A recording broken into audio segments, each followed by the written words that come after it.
rukun i'tikaf. Nah, rukun i'tikaf itu ada 4 sebagaimana berikut. Ya, ada yang pertama adalah niat, kedua berdiam al-lubthu, ketiga adalah al-mu'takif, yaitu orang yang beriktikafnya, yang keempat adalah mu'takafi atau tempat. Jadi rukun i'tikaf ada 4. Artinya kalau tidak terpenuhi salah satu daripada 4 ini, maka i'tikafnya tidak sah disebut sebagai i'tikaf. Yang pertama adalah niat. Ya, yang pertama adalah niat.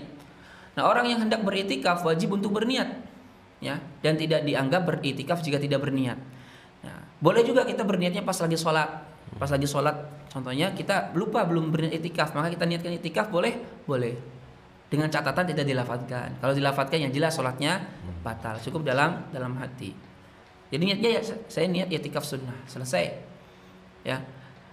Kalau kita nggak berniat maka tidak dianggap sebagai orang yang beriktikaf. Jadi harus diniatkan. Makanya kan di awal kita katakan niat itu, salah satu fungsi niat itu adalah pembeda, tamyizul ibadat wal adah, pembeda antara ibadah dan kebiasaan. Orang yang duduk-duduk di masjid tanpa niat i'tikaf ya tidak dianggap sebagai i'tikaf. Tapi kalau orang duduk-duduk di masjid dengan niat i'tikaf maka dianggap sebagai niat i'tikaf. Itu yang pertama. Yang kedua, berdiam al-lubthu, ya. Rukun i'tikaf kedua adalah berdiam atau al-lubthu. Orang yang i'tikaf wajib berdiam sebentar, seukuran lebih dari tumak ninah dalam sholat. Jadi tumak ninah itu berhenti sejenak, seukuran membaca subhanallah. Jadi i'tikaf itu ukuran paling minimalnya berdiam di masjid seukuran subhanallah. Jadi berapa detik itu? Kalaupun kita niat gitu ya, sebentar niat untuk i'tikaf dan berdiam sebentar, itu sudah mendapatkan keutamaan i'tikaf. Jadi jangan sampai kalau kita masuk masjid tidak berniat i'tikaf. Ya kadang memang kita suka lupa ya. Afdolnya kalau kita masuk masjid niatkan saja untuk i'tikaf. Itu lumayan kalau di masjid kita setengah jam mendapatkan keutamaan yang banyak. Jadi ukuran i'tikaf itu minimalnya berdiamnya adalah seukuran tumak ninah dalam sholat. Nah tumak ninah itu seukuran subhanallah. Subhanallah itu tumak ninah. Jadi paling cuma 5 detik lah. Nah tidak sah i'tikaf seseorang jika hanya bolak-balik saja tanpa diam.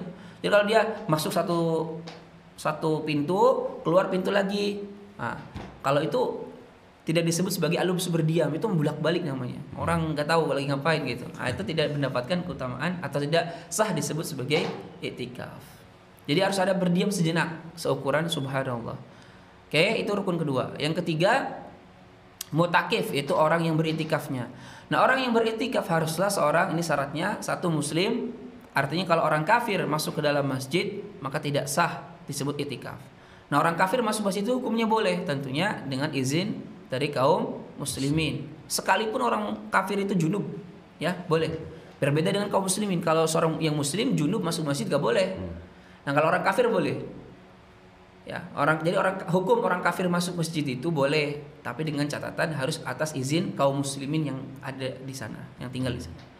Ya, dan juga tentunya dengan tujuan tertentu ya. Maksudnya orang kafir itu masuk masjid mau ngapain? Kalau dia mau contohnya memperdalam Islam atau mau mengetahui Islam itu bagaimana, nah itu dipersilahkan. Tapi kalau kita tahu orang kafir masuk masjid akan melakukan kemudorotan, yang jelas dilarang, haram. Karena itu bisa menginjak-injak siar-siar agama. Jadi yang pertama, seorang yang beriktikaf itu haruslah muslim. Kedua, harus berakal. Maka orang gila, anak kecil yang belum mumayyiz, ya, orang pingsan, maka dia tidak sah beriktikaf dalam masjid. Ketiga, suci dari hadas besar, bukan orang junub. Kalau dia orang junub, bukan hanya tidak sah iktikafnya, dia nggak boleh berada dalam masjid, haram. Harus segera keluar dari masjid. Yang keempat, dia sucinya baik dari haid, nifas ataupun junub. Kalau perempuan harus suci dari haid dan nifas. Selain memang perempuan haram hukumnya berdiam di masjid ke dalam keadaan haid atau nifas. Haram. Itu yang ketiga. Yang keempat, mu'takafih atau tempatnya. Nah, tempat yang sah digunakan untuk i'tikaf itu adalah harus masjid. Jadi tempat yang digunakan i'tikaf haruslah masjid. Tidak sah beriktikaf di selain masjid seperti ribaut, sekolah atau rumah. Nggak boleh. Jadi kalau perempuan mau i'tikaf di rumah boleh nggak? Nggak boleh. Dia tidak bisa disebut sebagai i'tikaf. Kenapa? Karena dia bukan dilakukan di masjid. Nanti masalahnya itu akan berkaitan dengan masalah masjid. Apa itu masjid? Intinya masjid itu adalah tempat yang sedari awal diwakafkan. Jadi bukan dimiliki ya, diwakafkan oleh kaum muslimin, digunakan untuk tempat sholat. Itu namanya masjid. Jadi kalau ada tempat bukan diwakafkan, tapi digunakan untuk sholat, maka bukan masjid. Karena masjid itu tidak dimiliki oleh pribadi atau kelompok. Masjid itu adalah wakaf untuk seluruh kaum muslimin, digunakan untuk sholat. Makanya nggak boleh ada masjid eksklusif ya. Masjid Hanya pribadi. iya masjid pribadi nggak bisa. Masjid itu harus untuk seluruh kaum muslimin. Udah jadi wakaf untuk seluruh kaum muslimin, digunakan untuk tempat sholat. Memang di sini ada pembahasan nanti para ulama solusi bagi orang, contohnya kayak pandemi sekarang.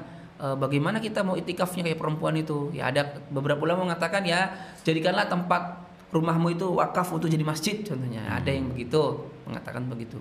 Ya wallahu alam.